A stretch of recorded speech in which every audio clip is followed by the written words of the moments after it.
हम लोग समझेंगे present participle, past participle, infinitive अलग अलग। अगर सेपरेट वीडियो चल रहे हैं तो आपको अलग अलग वीडियोस में अब हम लोग जो अभी तक सीख के आए थे, जो भी कुछ सीख के आए थे, अब वो फिर से बहुत एडवांस लेवल पे लेके चलेंगे। अब मैं प्रेजेंट पार्टिसिपल कितने कितने तरीके से सेंटेंस में फंक्शन करता वो एक साथ बताऊंगा।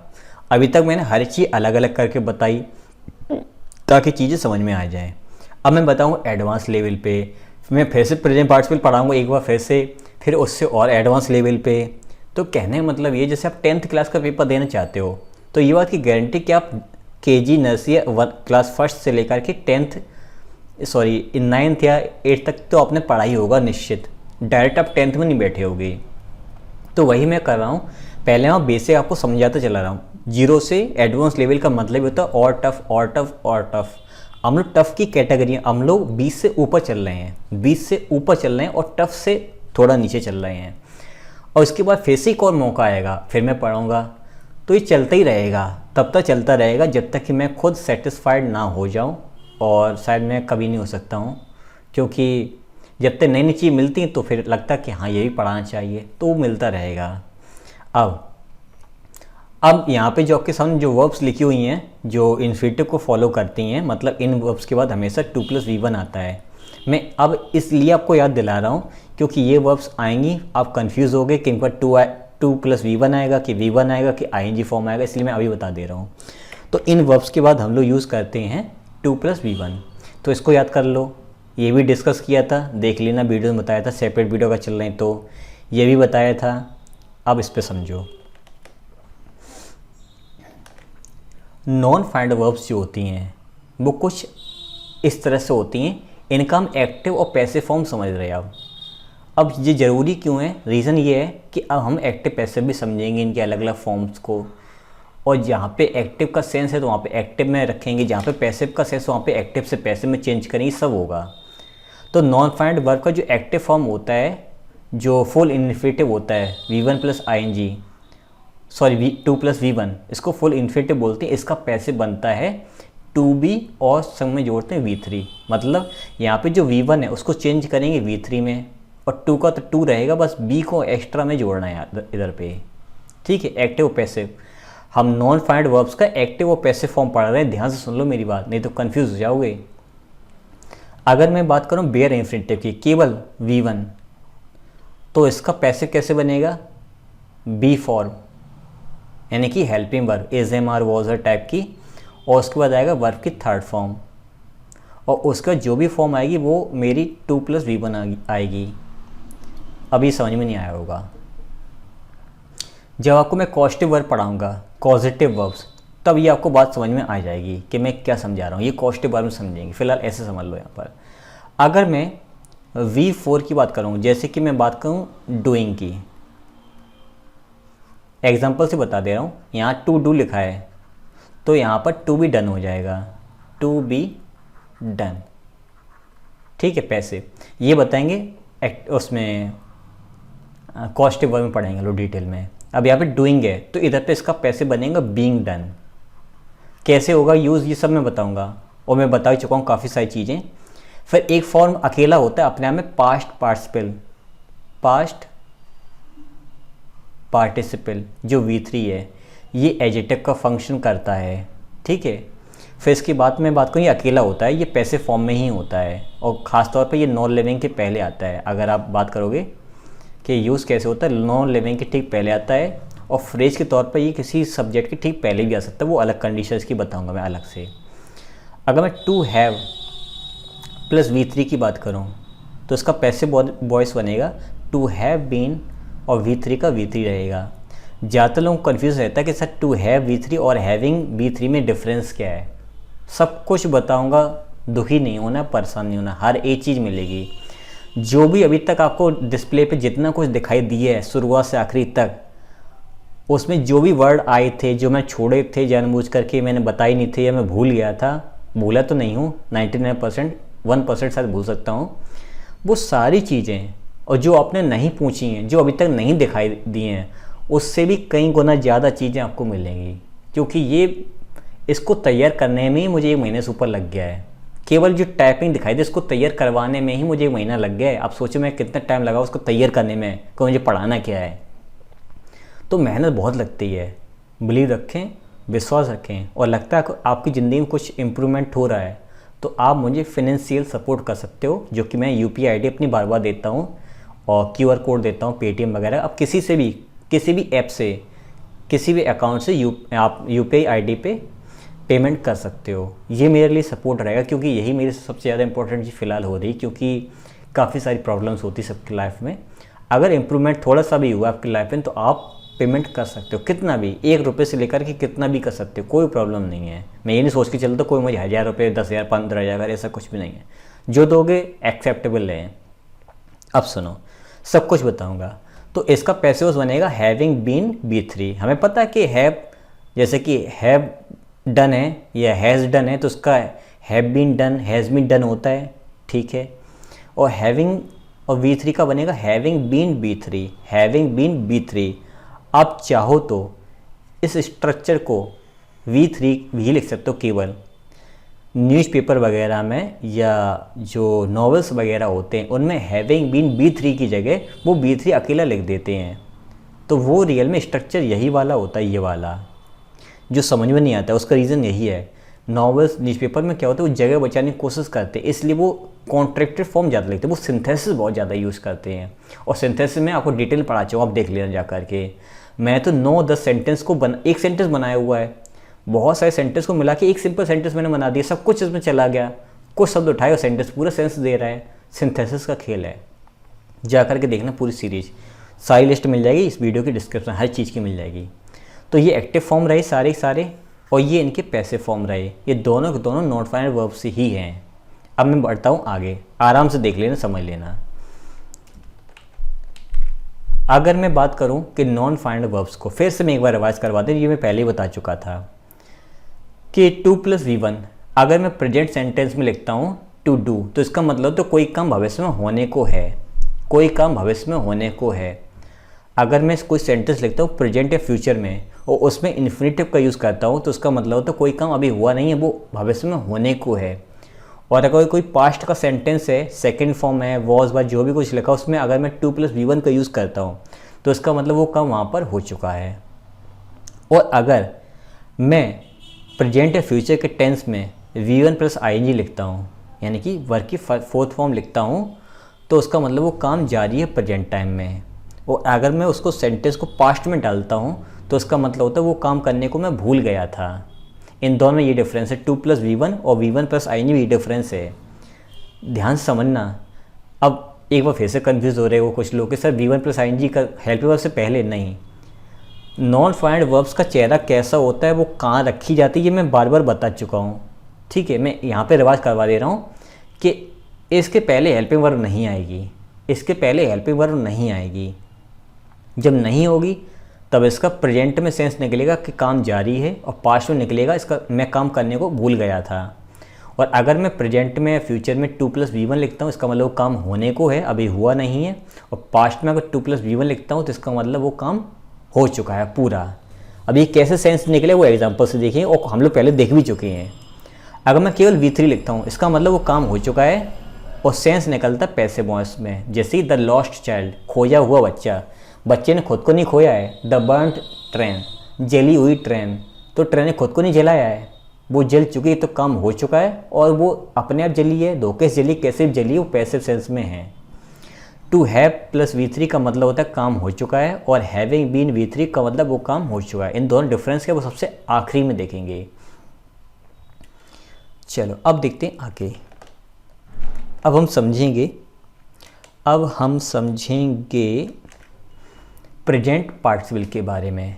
प्रेजेंट पार्टिसिपल में उसका चेहरा होता है V1 + ING, जिसको हम कहते हैं वर्बल एडजेक्टिव। अब टेक्निकल वर्ड्स का हम लोग यूज़ करेंगे, क्योंकि यहाँ तक की जो हमने जर्नी की है वो बड़ी ही स्पेशल तरीके से थी।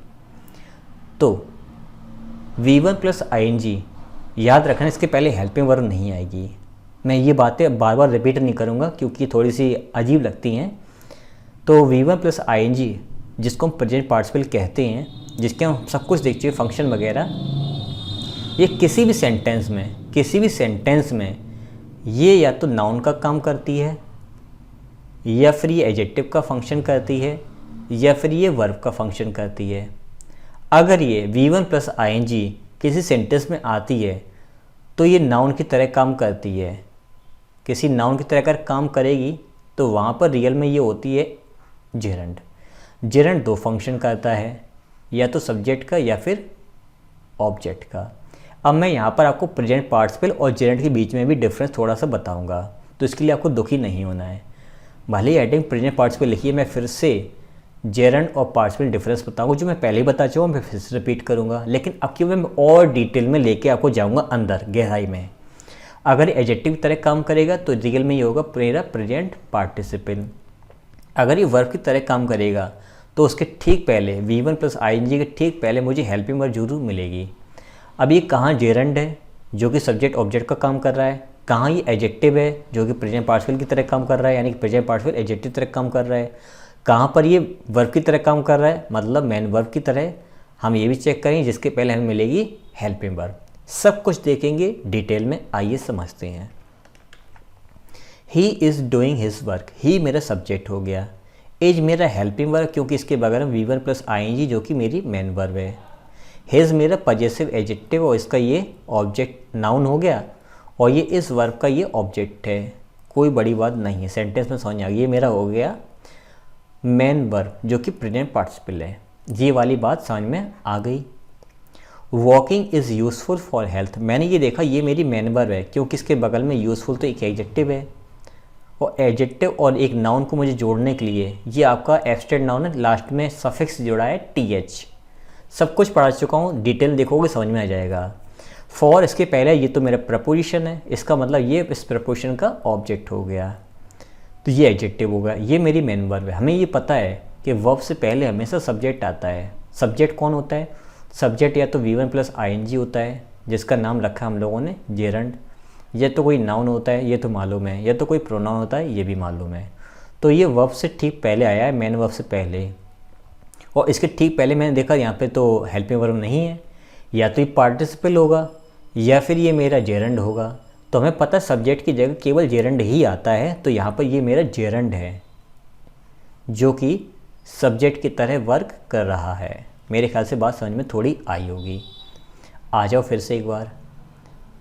ही मेरा सब्जेक्ट हो गया, स्टार्टेड मेरी मेन वर्ब है जो कि सेकंड फॉर्म है। ही स्टार्टेड वॉट, उसने टहलना शुरू कर दिया। तो हमने ये देखा इधर पे कि ये V1 प्लस ING तो है, या तो ये पार्टिसिपल है या तो ये जेरंड है। तो देखो मेन वर्ब के बाद ही स्टार्टेड वॉट, मैंने स्टार्टेड से क्वेश्चन किया वॉट से, तो वॉट और हुम से जब आंसर आता है तब हमारा वहाँ पे निकल के आता है ऑब्जेक्ट, और सब्जेक्ट और ऑब्जेक्ट का काम केवल करता है मेरा जेरंड, जो कि मैंने यहाँ पे नोटिस किया है। इसका मतलब ये यहाँ पर जो है ये मेरा जेरंड है, इस वर्ब का ये ऑब्जेक्टिव केस में है। दूसरी बात, ये मेरी प्रपोजिशन, ये मेरा आर्टिकल है और ये मेरा नाउन है जो कि इस प्रपोजिशन का ऑब्जेक्ट है। क्या सर ये वॉकिंग ऐसा नहीं हो सकता कि आई सॉ हिम वॉकिंग? एक और है, ये रहा, देखो यहाँ पे कर लो, ऐसे मिला लो, I saw him walking, I saw him walking in the park, in the park. लो, टेंशन ही ख़त्म कर दी मैंने आपकी। I saw him in the park. अब ध्यान दो, ये मेरी बेयर इन्फिनेटिव है, मैंने उसको टहलते हुए देखा, मैंने उसको पार्क में टहलते हुए देखा। हमने सीखा था स्ट्रक्चर में कि जब वर्ब के बाद एक ऑब्जेक्ट मिले तो उसके बाद प्रेजेंट पार्टिसिपल आता है, और इसका हिंदी में क्या निकल रहा है, मैंने उसे टहलते हुए देखा, हुआ हुए हुए। उसने टहलना, नानी ने, उसने पार्क में टहलना शुरू कर दिया। साथ ही ये स्टार्टेड का वॉट से आंसर भी दिया, तो ये मेरा ऑब्जेक्ट है जो कि जेरंड है। यहाँ पर ये पार्टिसिपल है, यहाँ पर ये जेरंड है। ध्यान दो, ये इस वर्ब के लिए आया है ऑब्जेक्टिव केस में, यहाँ पर ये इस हिम के लिए आया है जो कि कॉम्प्लीमेंट सेंस में है। Who was walking in the park, यहाँ पे हु और वॉज छुपा हुआ है, ये हम लोग देखेंगे फिर से डिटेल में।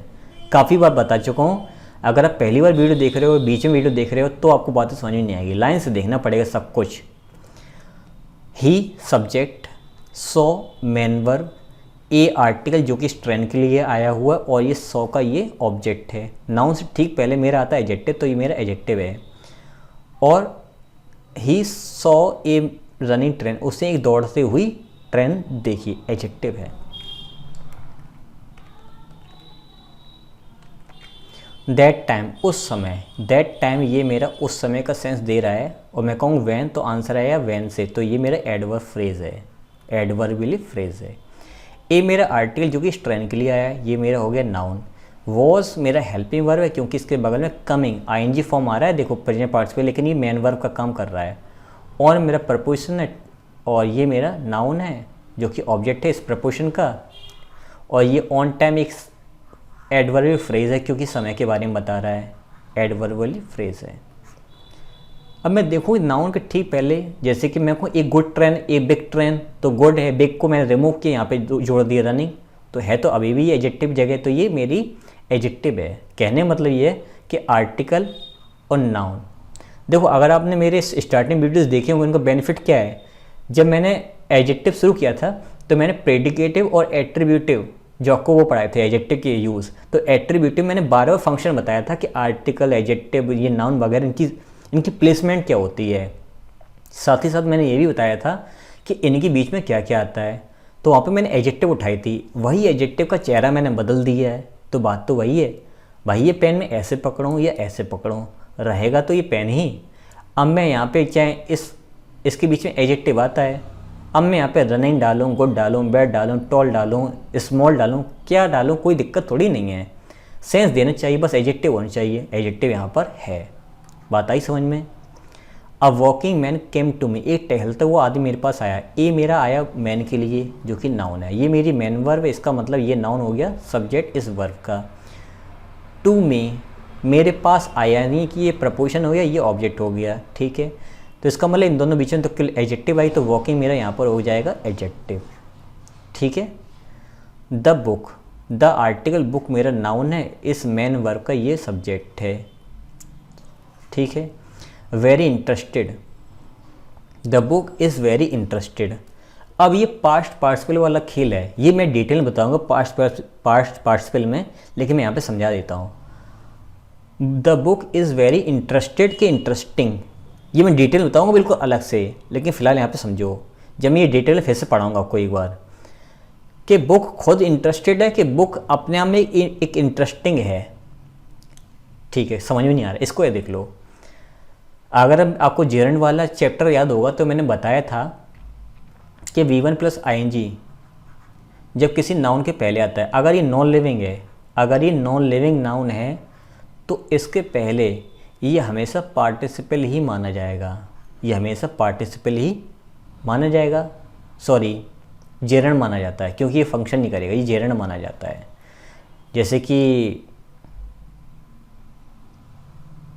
जैसे बर्निंग ट्रेन, जलती हुई ट्रेन, तो जलने वाली ट्रेन ही जलती हुई ट्रेन। तो यहाँ पर आप ध्यान दो कि यहाँ पर अगर आप एक तरीके से ऐसे देखो, मैं इसको समझाता हूँ कि he is very interested. Trick बता रहा हूँ मैं यहाँ पर, ट्रिक ये है कि इंटरेस्टेड ये खुद है, इसको इंटरेस्ट किया गया है कि ये अपने आप में एक इंटरेस्टेड है। तो देखो ये पैसिव वॉइस में सेंस लिखा हुआ है, ही इज़ वेरी इंटरेस्टेड, ये किसी चीज़ में दिलचस्पी रखता है, इसका मतलब ये खुद दिलचस्प नहीं है, इसको किसी में दिलचस्पी है, तो इसका मतलब इसका जो इफ़ेक्ट है वो इस पर पड़ रहा है, इसलिए ये थर्ड फॉर्म में लिखा हुआ है। थोड़ी सी बात समझना, लेकिन बुक किसी में इंटरेस्टेड नहीं है, बल्कि वो खुद अपने आप में इंटरेस्टिंग है। इसका मतलब जब ये खुद किसी में दिलचस्पी जब ले ही नहीं सकती, जब ये नॉन लिविंग है, तब इसका चेहरा जो V1 प्लस ING का आएगा। The book is interesting, the movie was interesting, the movie was amazing. याद आ रहा है, ऐसे बनाते हैं। तो इस वाले को क्या किया इन्होंने, इस वाले को इन्होंने कुछ घुमा फिरा के ऐसा लिख दिया, आगे पीछे कर दिया है, लेकिन तरीका वही रहेगा। ये प्रेजेंट पार्टिसिपल है जो कि एडजेक्टिव की तरफ फंक्शन कर रहा है, जो कि इसके लिए आया है। बुक ही इंटरेस्टिंग थी, इंटरेस्टिंग ही बुक थी, ये दोनों चीज़ें एक ही थी। ये मेरा एडवर्ब है जो कि इस पार्टिसिपल की इंटेंसिटी बढ़ा रहा है, degree. His possessive adjective, knowledge noun है, EGE लगा हुआ है जो कि नाउन बनाता है, एब्स्ट्रैक्ट नाउन है, ऑफ प्रपोजिशन है, इंग्लिश इसका ऑब्जेक्ट हो गया, प्रपोजिशन का इज़, रियली आउटस्टैंडिंग। आउटस्टूड होगा कि आउटस्टैंडिंग होगा। इंग्लिश अपने आप को खुद आउटस्टैंडर्ड नहीं कर सकती, आउटस्टूड नहीं कर सकती, वो खुद आउटस्टैंडिंग होगी, उसकी सिचुएशन होगी। तो his knowledge of English is really outstanding, उसकी इंग्लिश की जो नॉलेज जो है ना वो बड़ी ही ज़बरदस्त है। तो ज़बरदस्त है इसका मतलब यहाँ पर ये रियली तो हो गई एडवर्ब, ठीक है, जो कि इसकी इंटेंसिटी बढ़ा रहा है। आउटस्टैंडिंग जो है यहाँ पर ये, अब ध्यान दो, अब यहाँ पर ये वाली बात जो है वो मैं आपको यहाँ पे और क्लियर कर देता हूँ। कुछ लोगों का क्वेश्चन अब आ रहा होगा, सर यहाँ पर ये इंटरेस्टिंग के पहले मेरी तो ये मेन वर्ब है कि हेल्पिंग वर्ब है, हम पहले यही क्लियर कर लेते हैं। क्योंकि ये वाली बात जो थी, जो मैंने बताया था कि हेल्पिंग वर्ब मैंने आईएनजी फॉर्म के पहले हेल्पिंग वर्ब अगर आए तो मेन वर्ब बन जाती है, कन्फ्यूज़न दूर कर लेते हैं। ये आउटस्टैंडिंग जो है उसकी इंग्लिश की नॉलेज जो है वो आउटस्टैंडिंग हो रही है कि है। आप कहोगे सर कि उसकी आउटस्टैंडिंग नॉलेज है ना कि हो रही है। रहा रही रहे यहाँ पे कोई सेंस तो निकल ही नहीं रहा है। अगर कोई सेंस निकल ही नहीं रहा है इसका मतलब ये मेरी मेन वर्ब है और ये प्रेजेंट पार्टिसिपल जो वो एडजेक्टिव की तरह फंक्शन कर रही है। अगर ये वर्क कर रही होती कि वो काम जारी है आउटस्टैंडिंग का तो ये मेरी मेन वर्ब बन जाती, फिर ये मेरी हेल्पिंग वर्ब बन जाती। थोड़ा सा और क्लियर करते एडवांस लेवल पे। ही इज़ सिटिंग, इस सेंटेंस के दो हिंदी में अर्थ हैं, वह बैठा हुआ है, वह बैठ रहा है। तो मुझे ये बताओ कि यहाँ पे ये एक्टिविटी हो रही है कि उसकी एक स्टेट, एक अवस्था बताई जा रही है। सोचो,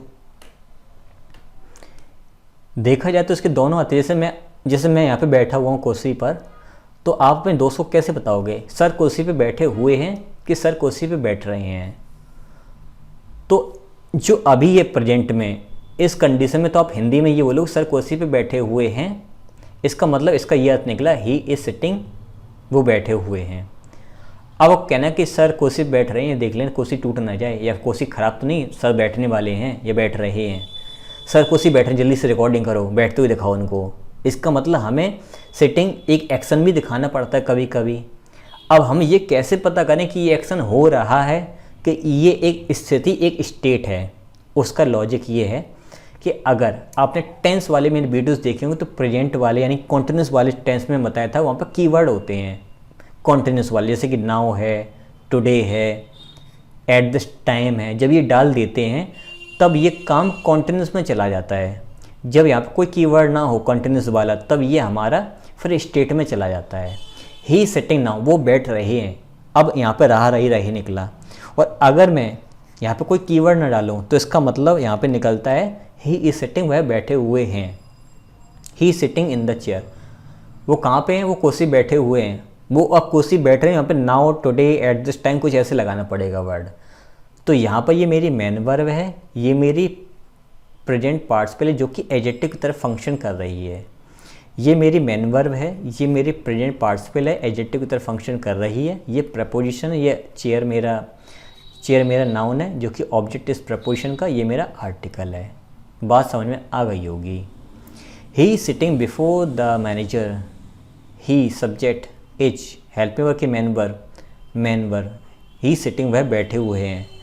सिटिंग मतलब प्रेजेंट पार्टिसिपल, साथ ही साथ एडजेक्टिव का फंक्शन कर रही है, और ये कॉम्प्लीमेंट का काम कर रही है, सब्जेक्टिव कॉम्प्लीमेंट, क्योंकि वही बैठा है और बैठा ही वही, दोनों लोग एक ही हैं।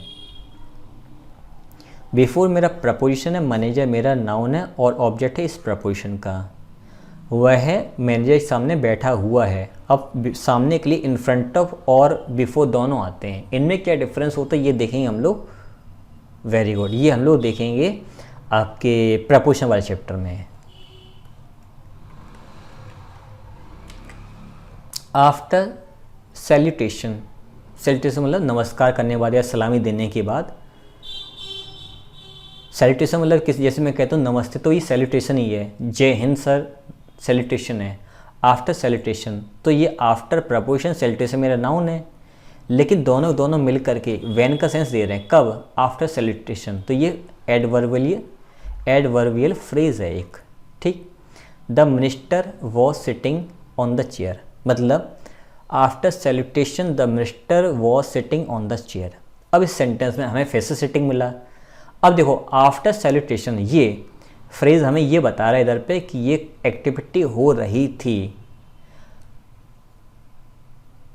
After salutation the minister was sitting, यानी सैल्यूटेशन के बाद, अभिवादन के बाद जो मिनिस्टर थे वो कुर्सी पे बैठ रहे थे। सैल्यूटेशन के बाद मिनिस्टर कुर्सी पे बैठे थे कि सैल्यूटेशन के बाद मिनिस्टर कुर्सी पे बैठ रहे थे। तो आप अभी भी कहो सर बैठे थे। एग्जाम्पल समझना, ये मिनिस्टर हैं, सलामी दी, जय हिंद सलामी दी। मैंने कहा कि सैल्यूटेशन के बाद मिनिस्टर कुर्सी पे बैठे थे, ये वाला अर्थ बता रहे हो? क्या आप ये बता रहे हो कि सैल्यूटेशन के ये मिनिस्टर बैठे हुए हैं, सैल्यूटेशन के बाद मिनिस्टर बैठे थे कि ये है? तो आप कहोगे सर ये नहीं, सैल्यूटेशन दिया फिर ये बैठे थे, यही तो कहना चाहते हो। इसका मतलब यहाँ पे एक्टिविटी ये हुई थी। Helping verb, main verb, preposition, इसका ये ऑब्जेक्ट, ये नाउन है, ये सब्जेक्ट है इस प्रपोजिशन का। तो यहाँ पर इस वाले फ्रेज ने ये बताया कि एक्टिविटी में भले ही हिंदी में अर्थ ऐसा निकल लो कि बैठे थे, यानी कि एक स्टेट के तौर पे लग रहा है बोलने में, लेकिन वो एक्टिविटी बैठे थे ये हुई थी उधर पे, लेकिन पहले सेंटेंस में ऐसा कुछ था नहीं। The story of the movie, the story noun, preposition, इसका ये object, is extremely boring. Movie खुद अगर बोर हो जाए, अगर मूवी खुद बोर हो जाए तो बोर्ड हो जाएगा। जैसे कि अच्छा एक चीज़ और है कि V3 और V1 प्लस ING में भी डिफरेंस होता है। जैसे कि मैं कहूँ ही इज़ बोरिंग और मैं कहूँ कि ही इज़ बोर्ड, इन दोनों में डिफरेंस है। इसका मतलब ये है कि ये बोरिंग और ही दोनों लोग एक ही हैं और साथ ही साथ ये किसी को करता है। अगर कोई इसके पास बैठ जाए ना या किसी पास बैठे तो उसको बोर कर देगा। इस ING का मतलब ये है। और इस ही इज़ बोर्ड का मतलब क्या, जैसे वो बोर्ड खुद हो चुका है, मतलब ये किसी के द्वारा ये बोर्ड हो चुका है, ये पैसिव वॉइस में लिखा है ये, और ये एक्टिव फॉर्म में लिखा हुआ है। ही इज़ बोर्ड का मतलब क्या है मैं बताता हूँ। जैसे किसी का नाम राज है, तो राज एक ऐसा इंसान है किसी के पास बैठे तो बोर कर देता है, तो मैं कहूँगा he is a boring man, he is a boring man, he is boring, वह बहुत ही बोरिंग है। And he bored me, and he bored me, और उसने मुझे बोर कर दिया है। अगर मैं हुआ हूँ तो बोर्ड, और अगर मैं किसी को कर देता हूँ, मैं खुद नहीं होता हूँ, तो बोरिंग। बात आई समझ में? तो देखो मूवी स्टोरी खुद बोर होगी क्या? आप कहोगे नहीं, वो बोर किसी को कर देगी, तो हम यहाँ पे ING फॉर्म रखेंगे। मेरे ख्याल से जो अभी एग्जांपल 2-3 पहले देखे उसमें कन्फ्यूज़न था। तो इंटरेस्टिंग और इंटरेस्टेड में, तो कोई भी चीज़ कोई नॉन लिविंग है तो वो खुद इंटरेस्टेड नहीं हो सकती है, वो इंटरेस्ट करती है। क्लियर? समझ में नहीं आया तो परेशान नहीं होना, मैं बता दूंगा आपको आगे चल के अभी और। The book is laying on the table, the book is laying on the table, book जो है वो टेबल पर रखी हुई है कि रख रही है। देखो अगर ये खुद को रख रही है तो ये एक्टिविटी हो गई, और अगर ये खुद को ये रखने का काम नहीं कर सकती तो ये प्रेजेंट पार्टिसिपल है जो कि एडजेक्टिव का काम कर रही है, उसकी स्थिति बता रही है, state. The book is laying on the table, आपने किताब का, मैंने कहा वो किताब टेबल पर रखी हुई है। अगर मैं चाहूँ तो इसको ऐसे ही ले सकता हूँ, the book is on the table, किताब मेज पर है, किताब मेज पर है या किताब मेज पर रखी हुई है, दोनों का सेंटेंस ऐसे बनेगा। तो यहाँ पर ये कोई एक्टिविटी नहीं है, उसकी स्टेट के बारे में बताया जा रहा है। तो हमें दो बातें क्लियर होंगी यहाँ पर कि V1 प्लस ING दो फंक्शन करती है, या तो स्टेट बताती है या फिर वहाँ पर वो एक्शन बताती है। अब एक्शन है कि नहीं वो आपको पता चलेगा सेंटेंस के कॉन्टेक्स्ट के अकॉर्डिंग।